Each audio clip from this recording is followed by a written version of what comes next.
Vamos a pasar ahora ya a la mesa con las periodistas. También si me pueden decir cómo va nuestra querida Violeta, si ya anda por ahí Violeta o no. Pero bueno, ya se está conectando también Marta Olivia López. Tenemos esta mesa, esta queridísima mesa, y hoy estaremos abordando el caso del hijo de Xóchitl Gálvez, el video este que se viralizó mucho, el tema del glifosato y las pugnas internas que hay dentro del gobierno de la Cuarta Transformación, muchos intereses, ahí hay unas corrientes, y ya estaremos hablando al respecto con las queridas periodistas, y la violencia contra candidatos o candidatas, en este caso en el estado de Guanajuato, Celaya, un caso tremendo. Estaremos hablando de eso y más. Ya está aquí con nosotras y con nosotros Marta Olivia López y Jessica Cermeño. Daniela se estará conectando en un instante más. Así que mi querida Jessica, mi querida Marta Olivia, muy buenos días, bienvenidas. ¿Qué tal, Ernesto? Muy buenos días. Un gusto regresar y coincidir con Jessica y en un ratito más con Dani. Sí, Yo también muy feliz de estar aquí. Qué bueno que estamos aquí. Un abrazo a los dos. gracias, gracias, mi querida Jessica, gracias, mi querida Marta Olivia. Pues Marta Olivia, ayer se viralizó mucho. No vamos a poner el audio porque me parece, vamos a pasar el video de lo del hijo de Xóchitl Gálvez y a menos que ustedes quieran que lo pasemos con audio, pero pues este caso que se viralizó de este joven con algunos efectos del alcohol, pues diciendo algunas barbaridades. Pero bueno, se viralizó de una manera bastante importante en redes sociales el video del hijo de Xóchitl Gálvez. ¿Qué decía al respecto, mi querida Marta Olivia? Ya llegó Dani. Ah, que por aquí anda Dani también. Ah, Te saludo. buenos días, Daniela. Eso, ya, eso, cuadrando más la cámara. Gracias, gracias, Daniela, bienvenida también. Pues adelante, adelante, mi querida Marta Olivia. Sí, hay varios puntos para referir a esto, esta situación. Primero, a mí me parece que el ex encargado de las redes de jóvenes de la campaña de la oposición en México, no fue bien asesorado porque si este video existía, que eso es lo extraño, porque sucede, obviamente es tiempo electoral y sabemos que en tiempos electorales van a saber hasta qué se dedicaba el tatarabuelo y el bisabuelo y van a sacar todas las cosas sucias y no tan limpias que hay en una elección. Entonces, a mí me parece que yo comentaba un poco anoche en mi noticiero, decía, a ver, cuando vas a una campaña, en el cuarto de guerra, los estrategas le dicen, a ver, ¿qué has hecho? ¿Qué es lo que te pueden difundir? ¿Qué es lo que pueden manchar en ese momento en una campaña electoral? Entonces, a mí me parece ahí una falta de honestidad con su mismo equipo, porque, a ver, a mí me agarraron borracho, me grabaron, o sea, vemos en el video, o sea, todas las cámaras que estaban grabando. Incluso el joven bueno, el cadenero del bar que estaba ahí, pues obviamente lo grabó para como una muestra de, miren, no le estoy pegando, no lo estoy agrediendo, él es el que está en un estado bastante inconveniente. Entonces, esa es una, digamos, por parte de la estrategia de campaña, no haber dicho que estaba esto, porque seguramente en la familia lo sabían. Quiero pensar, ¿no? Porque Xochitl dice que lo hablaron en su momento venir a disculparse por quienes afectó hace un año, me parece que es, si ya se había disculpado como él dice, pues para qué hacerlo ahorita, simplemente enmarcarlo como parte de la campaña. Hay en redes también muchas personas que dicen, ay, ¿por qué si es el hijo de la candidata? No es la candidata, estamos en lo correcto, pero son las bases. Sus frases discriminatorias, clasistas, son lo que más lastima, más allá del alcohol, ¿eh? El alcohol creo que viene siendo como que el punto menor, el punto menor, porque bueno, es joven, hay ciertas cuestiones de carácter y actitud que se van forjando, se van formando. Creo que no es tanto lo del alcohol, me parece más las palabras que utiliza, ¿no? Y bueno, esto tiene una raíz familiar, una raíz donde te dicen, o sea, en la familia, nuestras familias, pues es impensable que se refieran aún tomados, aún en cualquier estado, de una forma denigrante hacia otra persona. O sea, no hay ahí ningún argumento a favor del joven, no, es discriminatorio, clasista y racista y gordofóbico también. Entonces, ese punto. Hay quienes dicen, es que este es el hijo, ok. A ver, nosotros, ni los medios, ni las redes trajimos al joven a la escena pública. A la escena pública lo trajo su mamá. Como coordinador, fue bastante cuestionado que trajera a sus hijos a la campaña. Entonces, ella lo trajo, número uno. Número dos, no es menor de edad. No es un menor de edad, tiene entre, creo, 26, 27 años. Entonces, ahí como luego empezaron con el hashtag con los niños, no, bueno, no es un niño, ¿no? No es un niño, es un joven que ya tiene una cierta, ya pasó de los 25, entonces creemos que ya ese momento ya sabes qué sí y qué no hacer.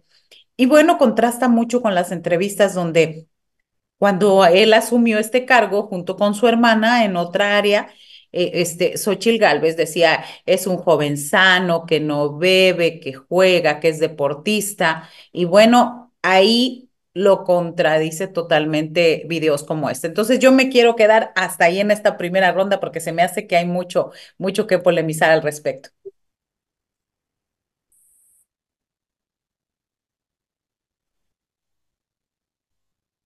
Gracias, mi querida Marta Olivia. Perdón que había silenciado el micrófono. Jessica Cermeño, ¿cuáles son tus impresiones de pues este video que se viralizó de manera tremenda el día de ayer? Nada más quiero decir algo de Marta Olivia que dice que a veces ni tomados, hay gente que podría hacer eso. Yo conozco a muchos que tomados pueden hacer algunos desfiguros que después se arrepienten.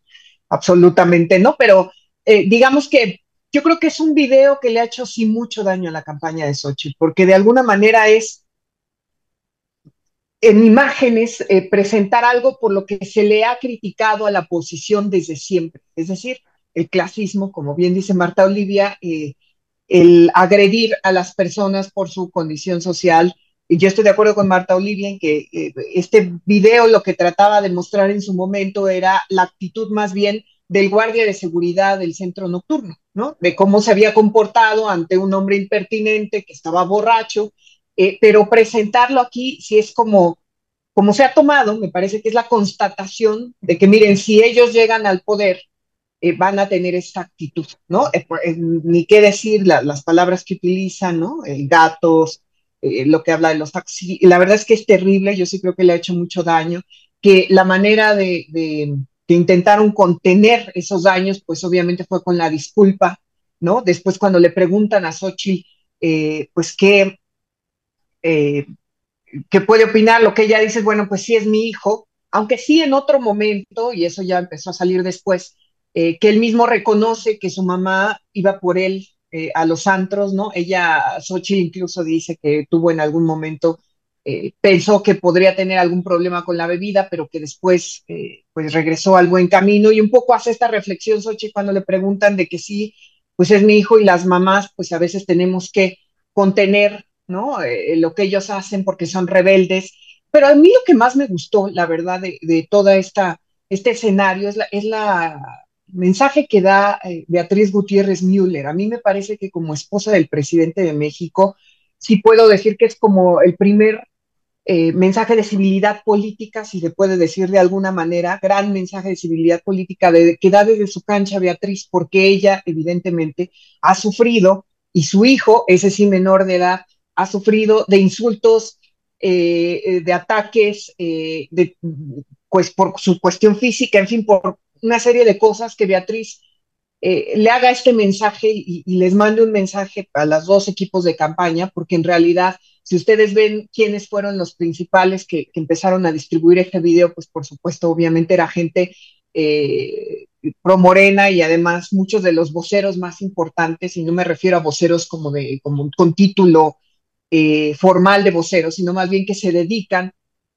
a defender el proyecto de la cuarta transformación del presidente López Obrador. Entonces, a mí me pareció bastante bueno el mensaje que da Beatriz, el mensaje que les envía, y después que incluso Xochitl le conteste, pues muchas gracias.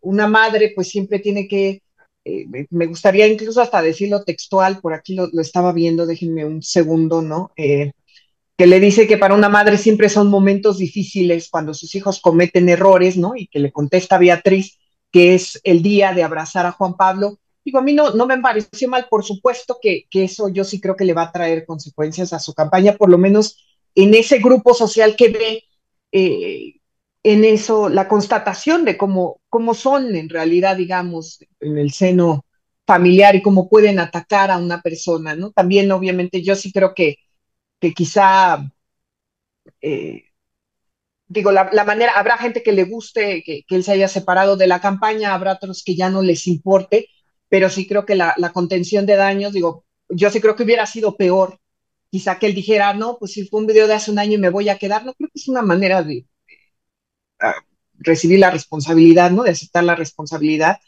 y pues habrá que ver cuánto afecta, ¿no? Ahora en las mediciones, esto a Sochi, creo, mediciones de encuestas, por supuesto. Gracias, gracias, mi querida Jessica. Daniela Pastrana, pues también otra madre de familia. ¿Qué decir al respecto de este video que se viralizó desde mi punto de vista de manera indebida de algunos medios? En fin, cuál es tu punto de vista, Daniela? Sí, yo creo que sí, no va a ser muy popular mi comentario, porque yo coincido mucho en el sentido de lo que dice Jessica, en el sentido de que realmente a veces no queremos reconocer nuestras fallas como sociedad, pero yo también conozco a mucha gente que estando ebria podría haber actuado así. Y todos alguna vez a los 20 años hemos tenido algún amigo al que tenemos que estarle cuidando, que ya cálmate porque se pone la gente muy impertinente con el alcohol. Y coincido mucho con Beatriz Gutiérrez Müller en el sentido de que voy a leer aquí lo que ella dijo, que puso su tuit que decía: defiendo y defenderé el derecho que tienen los familiares de políticos a ser respetados en su persona y vida privada, por más que quieran vincular de un lado y otro a los consanguíneos para beneficiar o perjudicar a quienes por cuestiones políticas. El problema no es con ellos. Los padres, los hijos, los familiares no somos responsables de los actos de ellos, solo de los nuestros. Eso dijo ella. Y yo coincido en principio.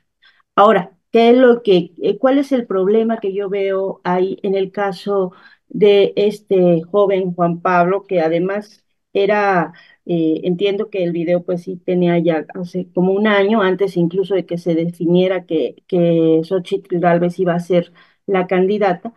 eh, el problema es que él sí estaba en la campaña, o sea, yo entiendo que se defiendan o sea, que el asunto es que pues, no puedes vincular a una persona por las cosas que hacen sus familiares. El problema es que aquí no estaba como hijo, en la campaña no participaba como hijo de Xochitl Gálvez como ahora lo está haciendo, o como ahora más bien ya no lo está haciendo, como asumió que ya no lo va a hacer, sino que sí lo estaba.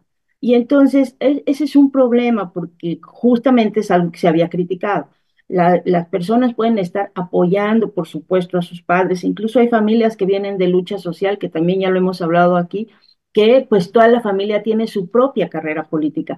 Pero aquí su hijo no tenía un solo elemento digamos, de trayectoria política que hiciera que él pudiera tener la responsabilidad de estar con un cargo dentro de un equipo de campaña.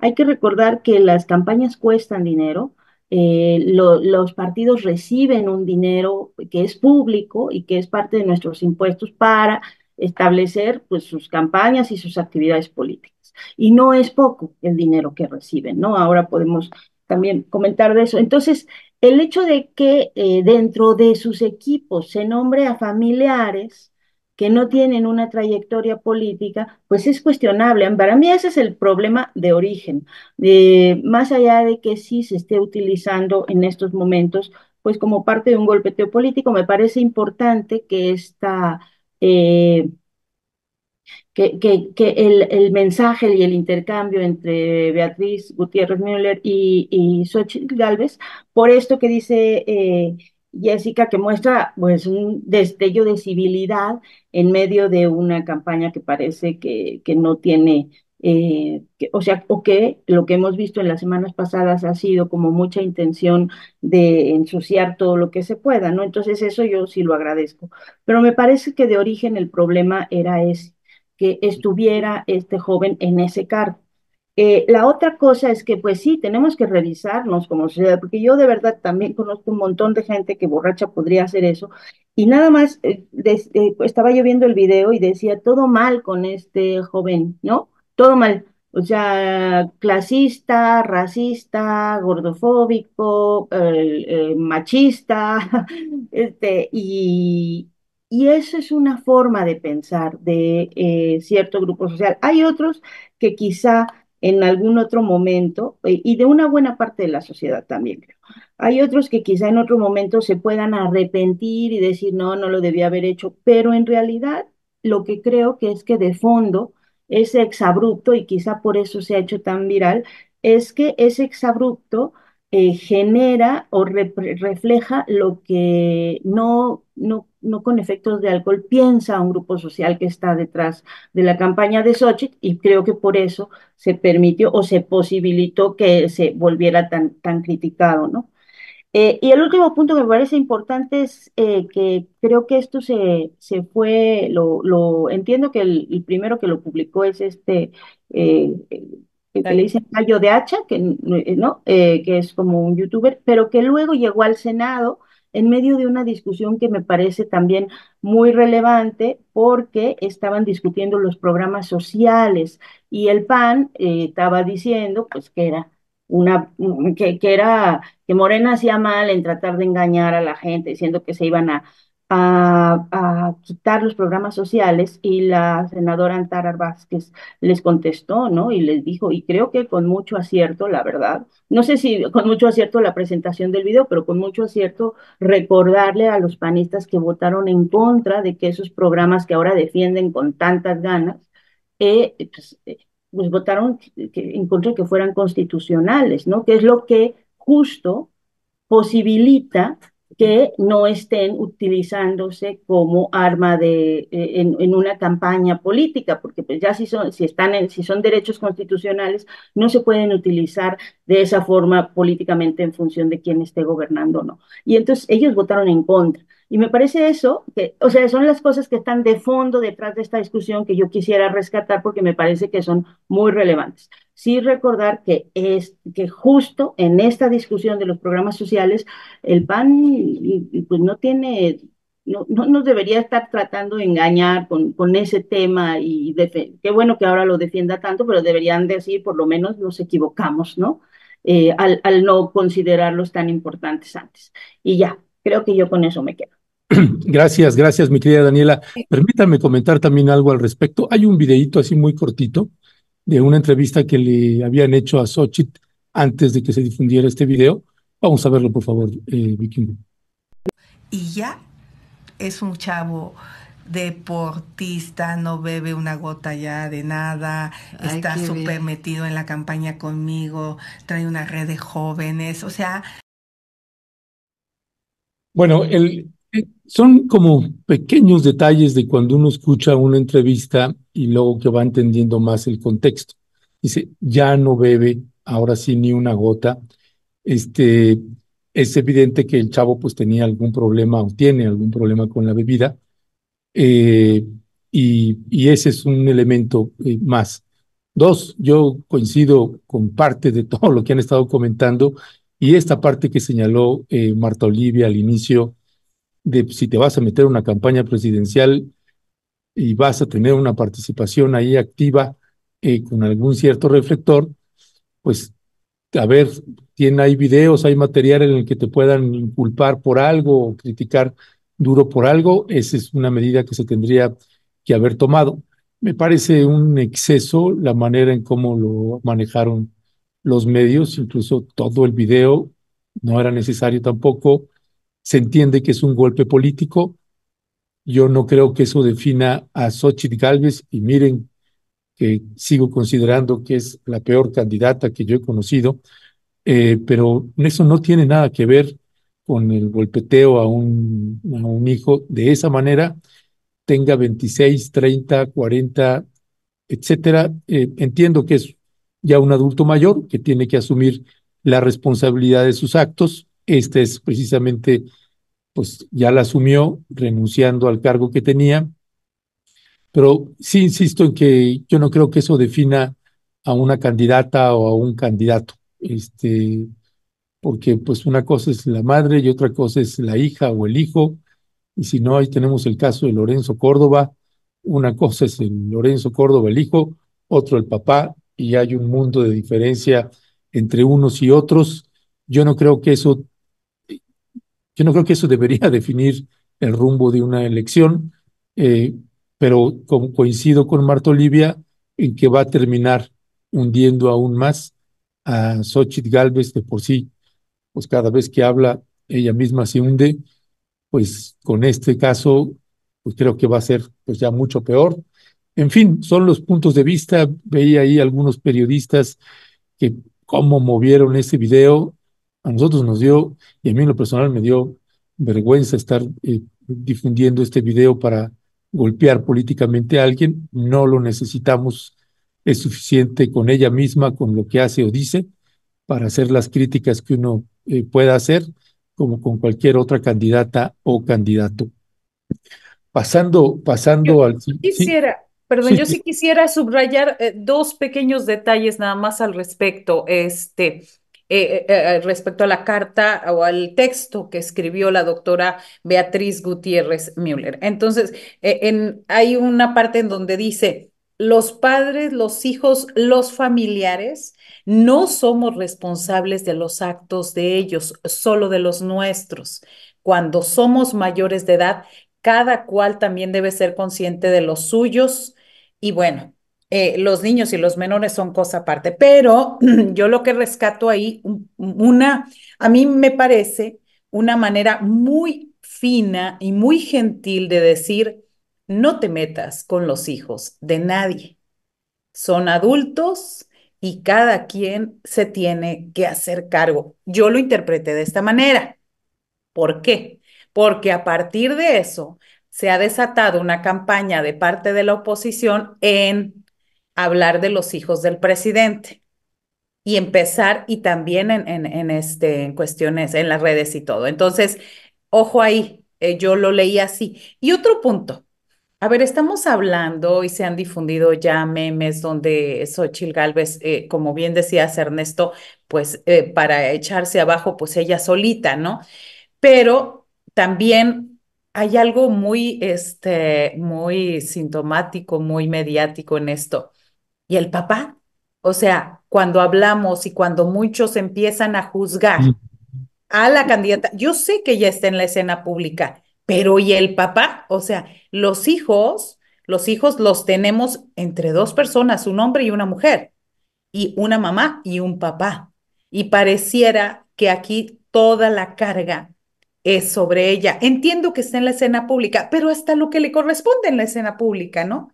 Hasta lo que le corresponde. Pareciera como que las mujeres somos responsables hasta del buen decir, el buen hacer de los hijos hacia afuera. Y lo digo con conocimiento de causa, tengo tres hijos y pues tampoco se vale, ¿no? Como que carguemos con toda esa responsabilidad. Esa era mi acotación.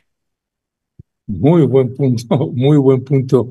Sí, muy Es, bueno, muy bueno. Y además yo también quiero decir una cosita. También creo que es de algún modo esto de Beatriz se diría popularmente una cachetada con guante blanco, porque el ataque de la oposición al hijo del presidente durante toda la administración, lo hemos hablado aquí muchísimas veces, ha sido terrible, ¿no? A los hijos en general, pero con el hijo menor. Entonces es como recordarle también que pues eso pues no se hace, ¿no? Entonces creo que sí, y totalmente de acuerdo con este último punto de Marta Olivia. ya. Gracias, gracias, mi querida Daniela, Marta Olivia, Jessica. Pasando al siguiente tema, y que es otro de los temas que proponía Marta Olivia López, pues todo este debate y estas pugnas internas que hay con respecto del glifosato. Ojalá entrara Violeta también, porque ha trabajado mucho el tema. Ojalá pueda llegar de la universidad. Eh, y hay dos videos que nos mandó Marta Olivia, uno de Víctor Suárez y otro de María Elena Álvarez Bulla. Y toda esta golpeteo o crisis interna que hay con respecto de el glifosato dentro del gabinete del presidente Andrés Manuel López Obrador. ¿Qué decir al respecto, Marta Olivia? Sí, primero hablar de qué es el glifosato. O sea, ¿qué es el glifosato? Porque hay mucha gente, de pronto a veces también ciertos temas nos volvemos como en los medios y en la discusión pública o en los opinólogos y comentaristas como bastante cerrado el tema, como muy críptico, ¿no? Me parece que primero tendríamos que decir qué es el glifosato y por qué se está prohibiendo, por qué se está, este es un fertilizante, es algo que se utiliza en el cultivo para quitar todo lo que tenga que ver con, pues, ¿cómo se llama? Pues, en los cultivos, la maleza, por decirlo así. Sin embargo, pues, esta es una iniciativa también es un herbicida, más bien dicho.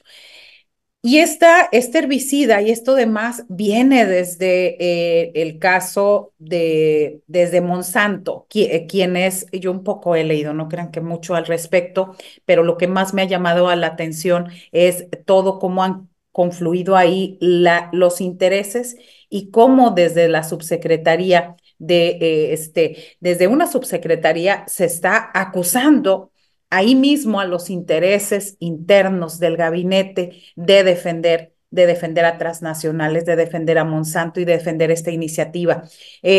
Todo esto empezó desde el pasado 28 de marzo, el 28 de marzo, donde hubo una conferencia de prensa que se llamó Atención al decreto para prescindir del glifosato en México y es posible, dicen, producir alimentos sin agrotóxicos, alternativas viables. Así que a mí me parece, estos videos que yo les envié, habla de esto, habla de que sí es posible producir alimentos sin este herbicida en México y hay alternativas y evidencia científica.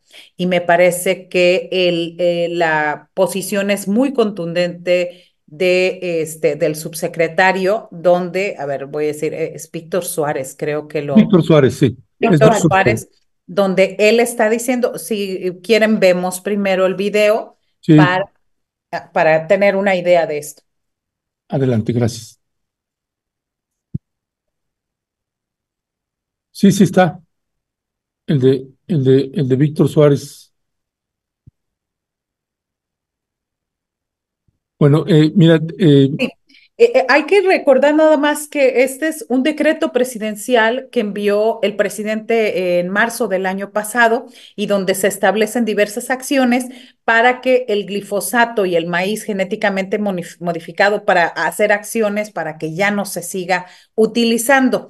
En esta conferencia de prensa, pues estuvieron presentes la vocería del Gobierno de México, el CONACYT, las secretarías de Bienestar, a través de la Subsecretaría de Inclusión Productiva y Desarrollo Rural, la Secretaría de Agricultura y Desarrollo Rural y, bueno, estas dependencias. Entonces, ¿qué es lo que ha pasado? Aquí CONACYT ha coordinado el desarrollo de nuevos bioherbicidas con más del 90% de eficacia que están en proceso de aprobación regulatoria. Y bueno, habla de que sí hay alternativas. Se ha identificado a 6 bioherbicidas inocuos que han probado tener hasta un 90% de eficacia. Es decir, la labor de investigación, de desarrollo tecnológico ya está encaminado. Y bueno, aquí es donde hablamos de las cuestiones ya de qué está pasando. ¿Qué está pasando? ¿Quién se opone? Y me parece, pues, obviamente que es imposible decir quién, pero sería interesante que supiéramos cuáles son los intereses de ciertos funcionarios en el gobierno Y las conclusiones es estas, que la seguridad alimentaria de México sin glifosato no ha estado ni estará en riesgo. Ya, Y ya que, lo tenemos, Marta Olivia. adelante. Gracias.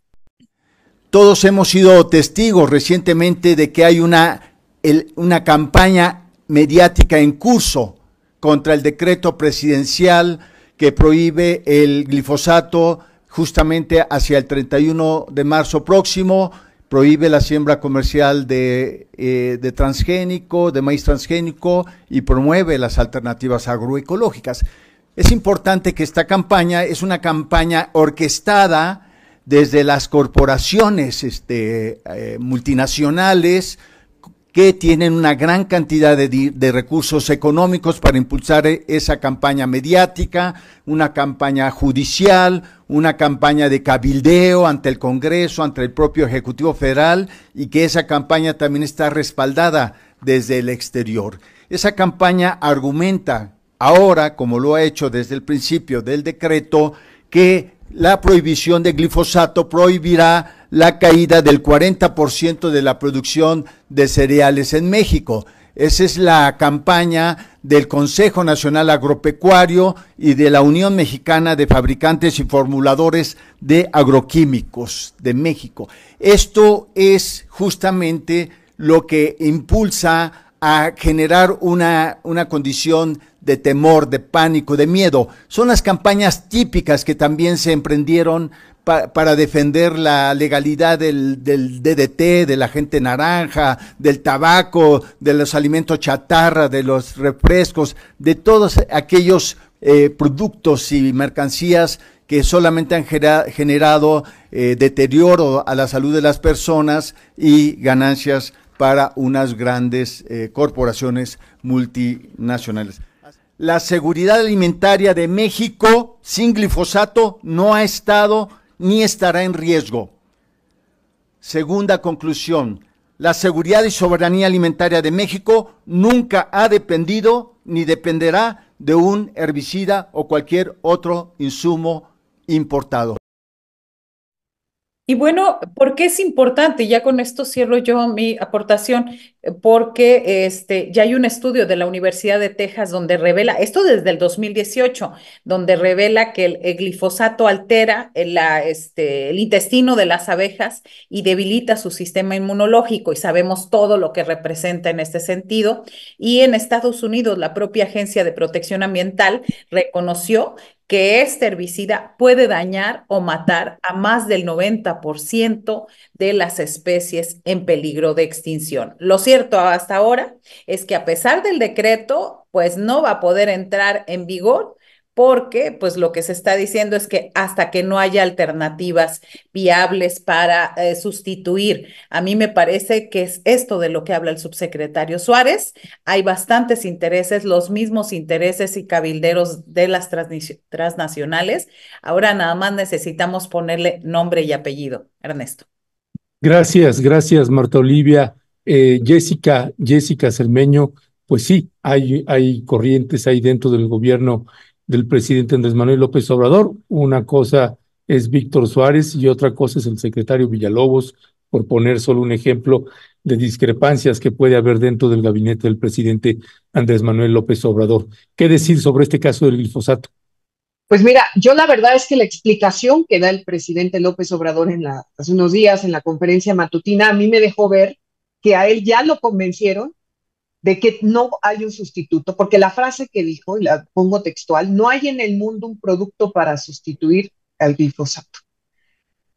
Ya explicó Marta Olivia cómo sí existen esos productos, pero mi impresión es que a él ya lo convencieron de que se tiene que hacer gradual, que no se va a sustituir, así lo dijo, ¿no? Que es un proceso complejo. Entonces el presidente dejó abierta la posibilidad de seguirlo usando, ¿no? Minimizando, desde mi punto de vista, lo que ya dijo Marta Olivia, todos los riesgos que hay para el planeta, para la salud, cuando ya están totalmente confirmados, como escuchamos ahora al subsecretario. Pero la verdad es que a mí no me asombra esta postura del gobierno federal, y lo voy a decir porque el año pasado yo tuve la posibilidad de estar en Topolobampo, Sinaloa, que es ahí donde está esta curvita, ¿no? de Sinaloa, que es muy conocida porque ahí es una zona muy rica en recursos, hay mucho marisco, hay delfines que tú todavía puedes ver ahí nadando.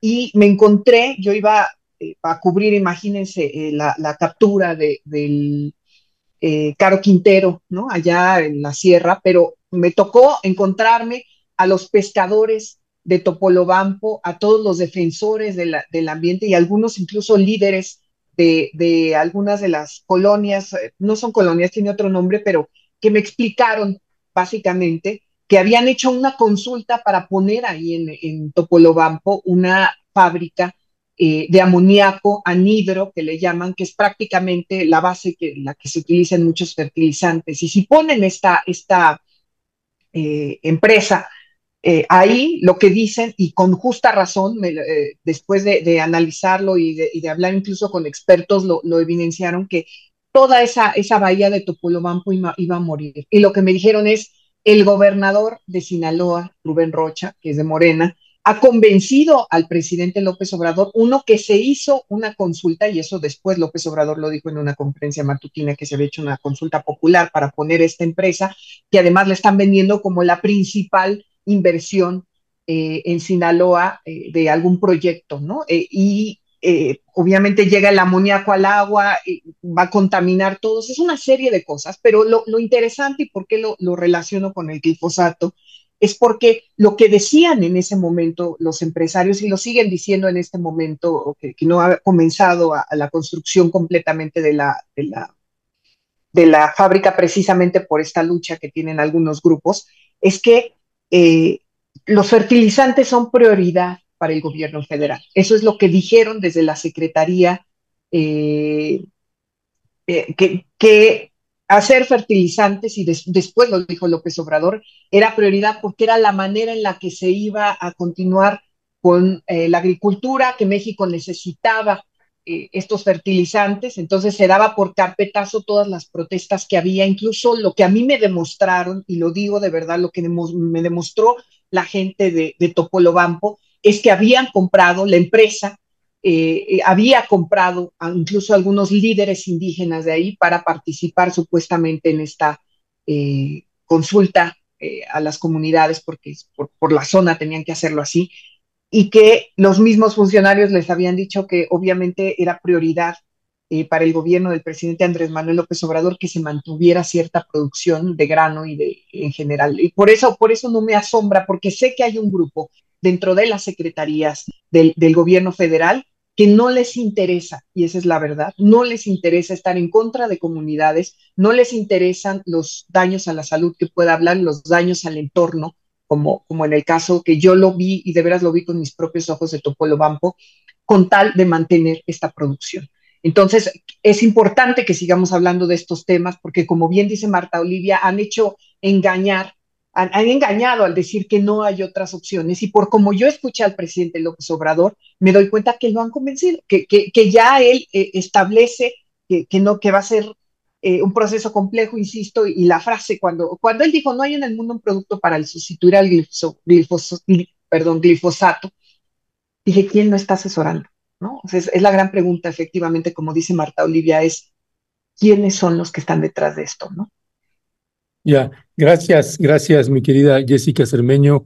Daniela Pastrana, pues qué decir de todo este conflicto interno y de pues los grandes poderes, el gran capital que sigue ahí ejerciendo presiones e influencias en Daniela. Sí, a ver, el glifosato es un activo, ¿no? De algo que le llaman la faena, que es el herbicida más utilizado en el mundo y está asociado a cultivos de semillas genéticamente modificadas en los agronegocios. Su principal productor es Monsanto, que es una empresa que controla el 90% del mercado internacional de semillas y que pues hace unos años fue adquirida por Bayer, ¿no? Este gigante de la industria química farmacéutica. Su uso llegó a México en 1981 con la llegada de los agronegocios.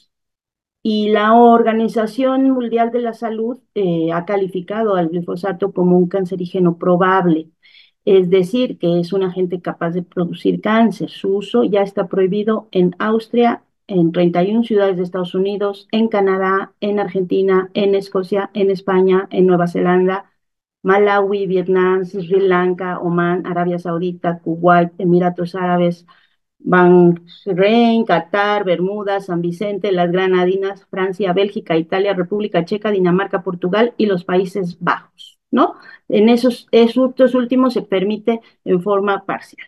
Esto lo estoy leyendo de un texto que publicamos nosotros en Pie Página en agosto de 2020, que se llama así, que es el glifosato y por qué ha provocado controversia en México. Porque desde entonces hay que recordar que el glifosato fue el motivo principal que llevó a la salida de Víctor Toledo de la Secretaría de Medio Ambiente, cuando se filtraron estos audios, unos audios en los que él hablaba de que había gente dentro del gobierno de López Obrador, del gabinete del presidente López Obrador y de algunas embajadas que se habían molestado mucho porque él, o sea, como secretario de Medio Ambiente, había impedido la importación de un cargamento de 1.000 toneladas de herbicidas del glifosato, ¿no?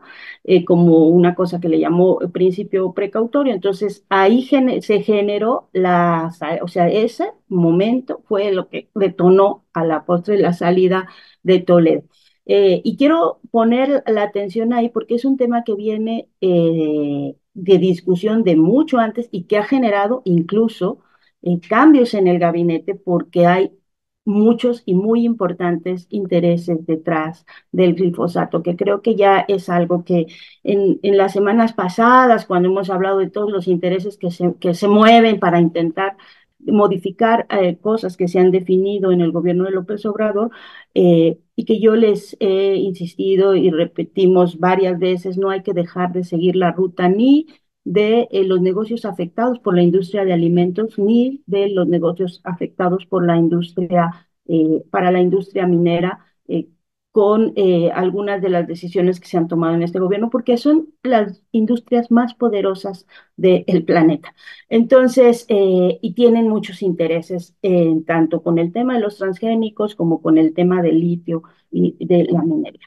Entonces, eso es como el primer punto que me gustaría dejar claro, ¿no? La importancia que tiene este tema y desde dónde viene esta división, y no división, sino sí confrontación interna. No son solo los dentro del gobierno quienes hay grupos que han impulsado la producción, la importación del glifosato, sino también las embajadas, ¿no? También hubo ahí un tema de las propias embajadas de algunos gobiernos que se molestaron mucho cuando empezó a hacer esto una política pública del gobierno.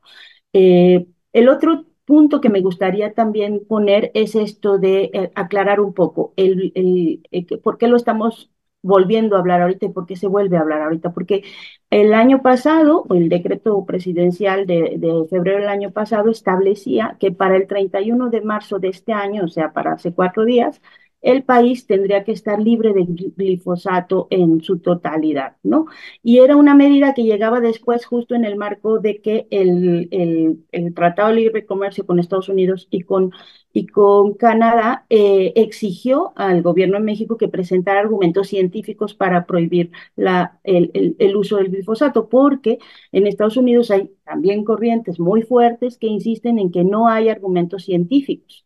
Y hay una discusión fuerte en esto. Entonces, en el marco de esta discusión y de este señalamiento del gobierno de Estados Unidos a México, se emite ese decreto, ¿no? Que derogaba el anterior, el de 2020, que es la primera parte de la historia, y que detallaba ya una ruta específica y que decía que se eliminaría que México no importaría, aquí lo tengo, la prohibición total del uso de maíz transgénico para alimentación humana y su reducción gradual hacia el 2024 en el uso industrial y agrícola, revocar y abstenerse de otorgar permisos para la liberación de semillas de maíz transgénico en ambiente mexicano, la introducción hacia las dependencias correspondientes de usar programas públicos, maíz transgénico y glifosato, en programas públicos, maíz transgénico y glifosato, y a la vez determinar las sanciones correspondientes para quien lo haga.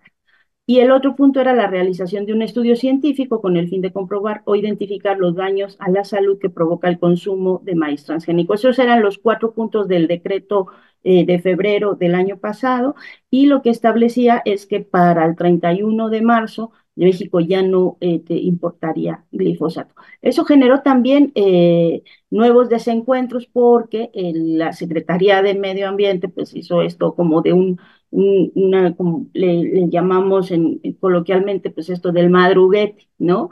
Entonces intentó meter ahí como no quiere la cosa, como pasado de noche, un decreto, bueno, como un nuevo decreto que el presidente en ese momento detuvo, eh, para decir, pues esto que ahorita también se está discutiendo, ¿no? Que no hay suficiente, o sea, que eso pone en riesgo la soberanía alimentaria y la capacidad de producción de México porque no hay otra cosa que lo sustituya. Eso fue hace un año, ¿no? Ese intento que pues, rápidamente detectaron quienes se oponen a ese argumento, y en ese momento el presidente López Obrador lo echó para atrás. E incluso dijo una cosa que les quiero contar aquí porque también por acá la tengo, el presidente dijo que pues que era válido pues que dentro del gabinete pues hubiera diferencias, ¿no? Pero pues que él tenía una posición en ese sentido, pero definió pues las diferencias que puede haber dentro del propio gabinete, y justificando un poco lo que había hecho la Secretaría de Agricultura. Entonces, yo creo que con eso, ¿no? Es como información por la que a mí me parece que es importante. Sí decir que hay una diferencia clara que se ve dentro del gabinete. Bueno, el secretario de Agricultura va por un lado, el subsecretario va por otro, que por cierto, con el vocero presidencial, con Álvarez Buya, los que se presentaron en esa conferencia, pero hay otros actores también impulsando, no solo en el gobierno, sino fuera del gobierno y fuera de otras instancias, muy fuertemente que ese argumento de que se necesita todavía el glifosato. Ya, pues gracias Daniela Pastrana. Pues tenemos ya poquito tiempo, vamos a cerrar porque tenemos el compromiso de terminar a las 10, las compañeras tienen que salir, pero bueno, violencia contra candidatos en Guanajuato, Celaya, vaya ciudad, y no solamente es Guanajuato. Cuéntanos cuál es tu mirada ahí, Marta Olivia. Bueno, poner en el contexto que este asesinato de la candidata de Morena, Gisela Gaitán, se da en una ciudad y en un estado donde desde hace muchos años es controlado por el Partido Acción Nacional, y que recordar con esto que Celaya, Guanajuato, terminó en el 2023 como la ciudad más violenta del mundo, según el índice de homicidios. Lista que hace la Statista Research Department, que mide los homicidios por cada 100,000 habitantes. El de las ciudades más peligrosas son Celaya, con una tasa de 109.39 homicidios por cada 100,000 habitantes, Tijuana, Ciudad Juárez, Ciudad Obregón, Irapuato, Ensenada. Estas son todas estas no son de México, o sea, hablo es a nivel mundial. Después de Ensenada sigue San Luis, Missouri, en Estados Unidos. Regresa a la lista México, Uruapan, Michoacán. Fiera de Santana en Brasil y Ciudad del Cabo en Sudáfrica. Es decir, también esta lista es bastante fuerte. Y bueno, también en la lista de Global Peace Index también aparece Celaya, le sigue Colima, Acapulco, San Pedro Sula, Honduras y Caracas, Venezuela. Es decir, por donde quiera, en todas. Hay otra estadística de la World Population Review de las 10 ciudades más violentas. Ahí se encuentra también en el caso, se encuentra Irapuato de Guanajuato. Entonces, me parece que es importante destacar y no minimizar lo que está sucediendo en un estado bastante cuestionado, en un estado donde no hay otra estrategia, donde es el más violento del país, Guanajuato, y donde me parece que y que en estos momentos electorales hay que poner atención de lo que está pasando con las candidatas y los candidatos, y que no haya también, rápido con eso cierro, el hecho de que sí hay esto lleva a los extremos. De pronto hay una candidata, por ejemplo, acá a una diputación local en Tamaulipas, donde no sale ni de su familia, no sale ni del Congreso ni de su oficina, y dice que tiene miedo. En todos lados tenemos miedo. En Tamaulipas sí tenemos miedo en muchas partes, pero también que no se utilice esta bandera para gente que no tiene ninguna movilidad y que utilice el argumento pues para atraer votos y demás en este proceso electoral. Gracias, gracias, mi querida Marta Olivia. Jessica Cermeño, también mismo tema. Pues es que la verdad, Celaya ya dio el contexto Marta Olivia, pero es terrible, ¿no? Me parece que fue a principios de marzo cuando justo el país puso un titular muy atinado que decía que había una cacería de policías en Celaya, porque también es la Ciudad de México, si nosotros la medimos por habitante, donde más han asesinado policías. Guanajuato es el lugar donde más han asesinado policías. Digo, prefiero hablar de lo que sé, ¿no? Entonces, pues, ahora que fui a Celaya precisamente a hablar con las madres buscadoras, me contaban unas cosas terribles de lo que está pasando. Ellas se lo atribuyen sobre todo a la cercanía de la refinería que se ha convertido en un foco rojo por cuestiones de huachicol y secuestro. La verdad es terrible lo que está pasando en Guanajuato y hay que decirlo. Yo también cuando pasan cosas, he ido varias veces en el caso de Celaya y algunas otras ciudades a Guanajuato después de cosas terribles, también es cierto es que hay poca presencia en general de seguridad, de elementos de seguridad. Lo que nos dicen los policías siempre que vamos es necesitamos apoyo porque no nos damos abasto, y tampoco es que aparezcan ahí las fuerzas de seguridad al tamaño del problema que existe, las fuerzas de seguridad federales, porque en otros estados yo sí veo más presencia de eso, ahí no, a pesar de toda la violencia que está. Y nada más quiero decir lo que más allá de Guanajuato, lo que al final refleja la violencia electoral hacia los candidatos es como poco a poco el crimen organizado está carcomiendo ciudades, pueblos enteros, comunidades completas, ¿no? No quiero dejar de señalar porque ahora que ocurrió esto, el asesinato doble que ocurrió en Marabatío a finales de febrero, donde dos candidatos, precandidatos en ese momento, pero que contenderían por la alcaldía de un lugar donde viven 89,000 personas, Marabatío, fueron asesinados. Yo quiero que al final la reflexión la hagamos de quién va a gobernar, gane quien gane en ese territorio. Y también lo que dijo la candidata de Movimiento Ciudadano en Morelos, que hubo un grupo del crimen organizado, lo dijo hace unos días, que le dijo que no iba a entrar a cierto territorio.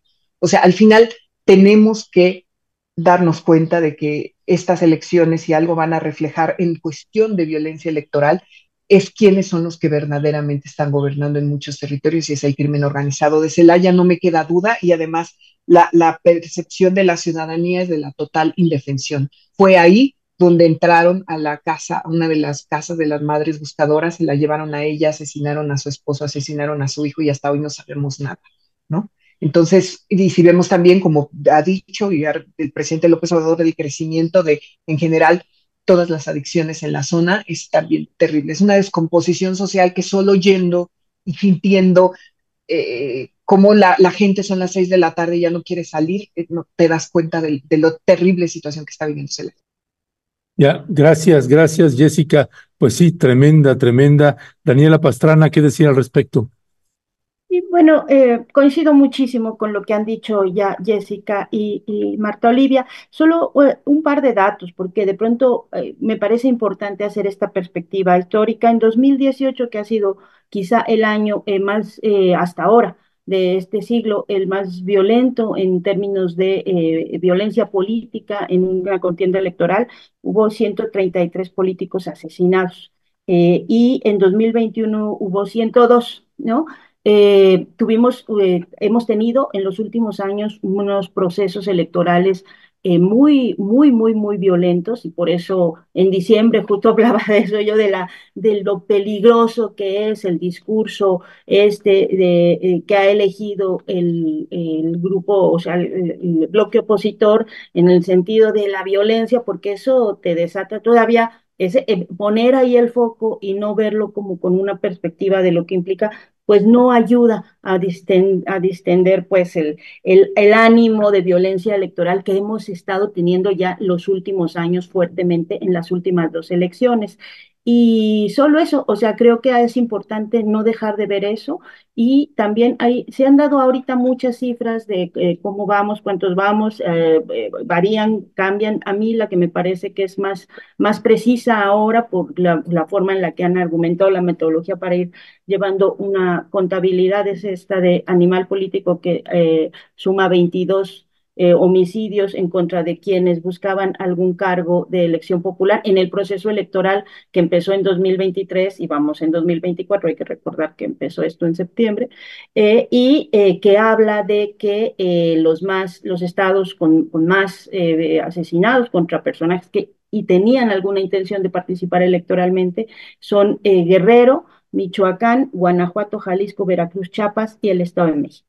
Creo que con eso yo cerraría y no dejar de estar pues atentos y alertos a que justo este clima de violencia electoral que hemos estado viviendo en ya pues, las últimas elecciones, pues tendríamos que justo trabajar para ayudar a que no se exacerbe más esa violencia que al final pues no nos lleva a nada, porque como dice Jessica, al final pues entonces ¿quiénes van a gobernar? Nos quedamos un poco mucho con mucha gente que yo creo que ni siquiera tendría mucho interés en estar participando, ¿no? Inhibe la participación política. Y ya con eso. Ya, pues Daniela Pastrana, Jessica Cermeño, Marta Olivia López, siempre, muchas gracias. Fuerte abrazo, gracias compañeras. Gracias, un abrazo. Hasta el jueves. Cuídense mucho. Gracias. Igualmente, pues bueno, son las queridas periodistas Jessica Cermeño, Marta Olivia López, Daniela Pastrana. Siempre un gusto y un placer y un privilegio esta mesa con las compañeras.